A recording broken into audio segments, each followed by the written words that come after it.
If you spent any amount of time looking at, owning or otherwise being involved with vintage drums or drums in general, you've probably come across snares that look like this with extensive pitting and some rust on the shell. Generally happens with chrome plated shells, so chrome over brass, aluminium or steel. You may be wondering if there's anything you can do about this on the drum you may have or that you're looking at buying. And if you look it up, you'll find people arguing extensively over what's best to use. You'll find people saying use steel wool, don't use steel wool, it'll scratch it.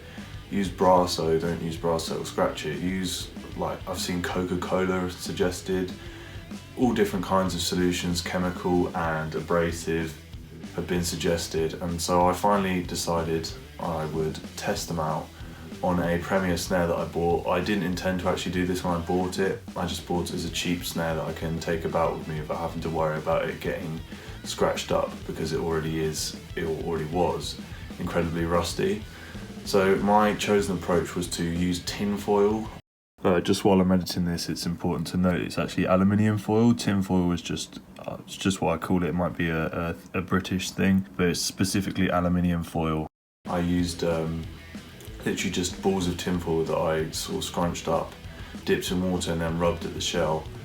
And as you can see, it's just like rubbing dirt off really. What I would recommend is to test this approach first by doing it on a part of the drum that will be covered by the hoop. So don't do it on the bearing edge, but if you just do it even under a lug, if you take a lug off, that would work, or just wear a part that will be covered. I didn't actually bother to take the lugs off for this drum just because I'm not too bothered about getting it entirely clean, because in terms of just general cleanliness, the drum was pretty good. It was just the real rust and pitting issue. Now if I actually bring this drum up to the camera, you can see the pitting is still there. It's just the rust that gets removed. So obviously, unless you go as far as to re-chrome the entire drum, you're not going to get rid of all of those pits, because that is actually physical damage. But the rust that then comes around those pits, you definitely can get off. And that's what I've done here. So as far as the actual sound of the drum is concerned, I wasn't too bothered what happened, so I didn't bother to record before and after. I really can't see this doing much. It's just a small amount of, it's like if you had a dirty drum, it's not going to do much to the actual sound.